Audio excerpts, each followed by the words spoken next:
Anong pinakamura dito?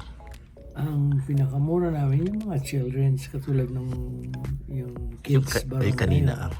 nasa $85 yun. Wala pang 100, no? Wala pang 100. Sa barong, magkano? Yung pinakamahal? Yung pinakamurang barong na polyester, $125. Makakuha. Yung kanina, ang pinakita mo? Yung mga husi o pinya, $185 up to $225. Mura na rin, no? Usi. Ito, nagre-range to ng ano? Ang pinakamahal na barong is yung nasa likod ng red and white na very clean. Dahil yun tinatawag na kalyado. Asan dito? Sa likod. Ito. Kalyado na tinatawag. Kalyado bar. Mahal yan. Oo. Yung pang kids. Yung ganyang klaseng Buti marami kayong pang kids dito, no? Or paminsan kung gaano karami, in-order na lang siya ahead of time, no? Otherwise, we keep a few pieces in size 4. Yung pinakamaliit namin binibili up to size 12 sa kids. Pero tito, kunwari order ako, tas may event ako sa December. Ano yan? A month before the event? Or 45 days yung shipping time. Oo. So, mga 2 months, no? Yeah, 2 months. Safest 3 months dahil i-design muna yan eh. Oo, iti-design pa. Papasample tayo, dadalhin dito, i-approve mo kung approve na. So matagal din. Abutin din siya ng mga 3 to 4 months din. Oo. Kaya kung may wedding kayo June next year, Kailang ngayon pa lang now would be a good time to start working on it. Oo, tama.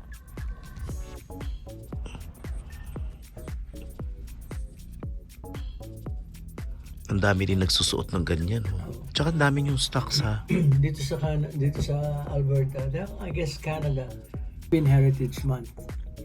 And yung Philippine Heritage Month, Every June. Sina-celebrate ng buong country Oo. yung contributions ng Filipino community, yung contributions ng Filipino sa economy, sa society ng buong Canada. Oo. Kaya parang pasasalamat nila.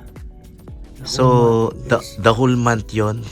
June, yeah. So ngayon, practically every weekend, may dito, may Activities. Every different cities, lahat nag-celebrate. Unang-una yung June 12, Philippine Independence Day. June 12.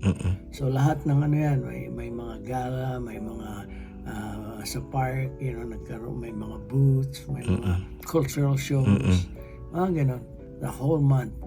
And doon kami doon medyo malakas ang business namin. Dahil maraming tao. Tsaka maraming gusto magsuot ng mga Filipiniana, no?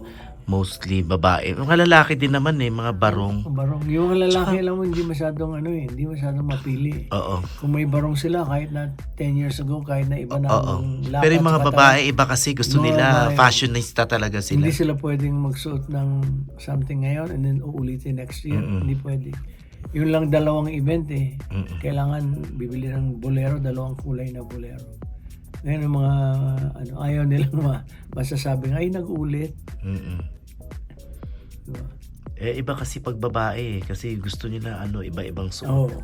Kailangan. Tsaka yun, parang pride yun. Oo. Pride ng mga girls. Pride namin mga girls. Di ba? Tingnan mo lang ito na lang. Maganda. Fairness. Tsaka yung mga bolero. Mga bolero dito, inaabot ba ng 100 yan? Yung mga nasa taas. Pag naka-sale, 105. Pero pag hindi, 125. okay. Tsaka, mura na yan sa dito kasi may shipment pa siya. Tsaka sa totoo lang, yung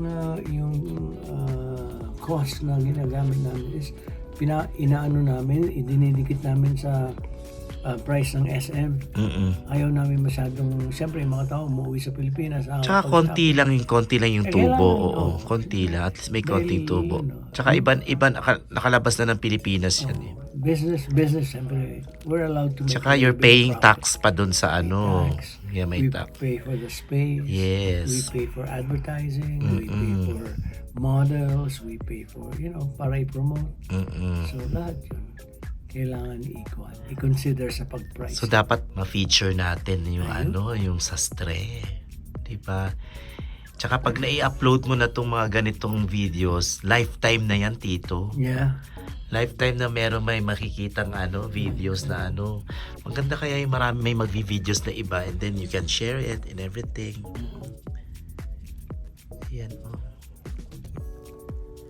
para makita din nila. Kasi yung iba sa Facebook, nakikita lang nila pero iba pa rin yung titignan natin yung sa vlog ulit kung ano yung mga damit na available. Nakikita nila. Ayan. May mga naglinang sa kasal. Hindi yan ang ginamit. Kita mo naman yung detalye. Oo. Tingnan natin, Ngayon, as part of service namin, let's say meron kayong event sa Sabado, nagpunta kayo dito ng Wednesday o Thursday, pinaplansya na namin yan. Ini-steam na namin para isusuot nyo na lang pagdating ng event. Yes.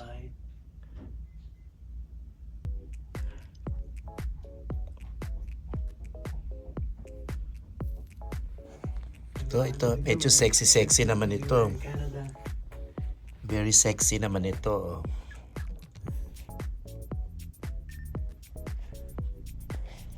Ang ganda.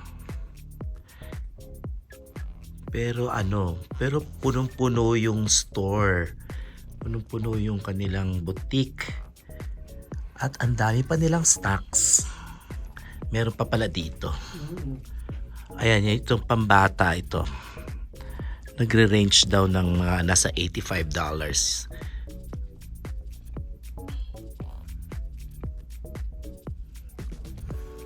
At ang gaganda ng color nung barong. Ayan.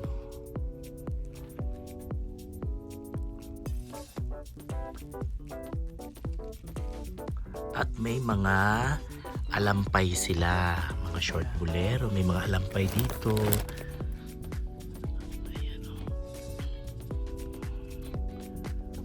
At hindi lang yan, may mga accessories pa silang tinitinda. Kung ikaw ay nahihirapan na kunwari, mag-match ng mga accessories. So dito, sa sastre, pwede na nilang patry sa'yo mga accessories na pwedeng mag-match dun sa bibilin mo. Yan. Kasi yung iba hindi sila marunong dun sa mga accessories kung anong ima-match dun sa damit. Mostly naman mga pearls lang sila talaga. Pero modern days na kasi. So nagkakaroon ng pwedeng i-match ang mga accessories sa gold, silver. Depende dun sa mga damit. May mga sequence pa sila mga damit dito. Katulad nito. Yan. Diba? Ito yung mga sinasabi kong mga accessories na pwede mo i-match doon sa mga outfit. Actually, marami pa silang accessories na nakatago. So, ito lang yung isa sa... Mga sinturon ito, elastic. Yung mas madaling isuot yan eh. Mga brooch na tinatawag para sa alampay. And then ito na lang para doon sa mga shirts na may cufflinks. Yan. Ito sa mga sa mga barong. Mga barong. Ladies barong, may cufflinks yan. Tsaka men's barong. Ito mas madali itong suotin eh. Kahit anong sizes yan pwede. Okay. Look at that.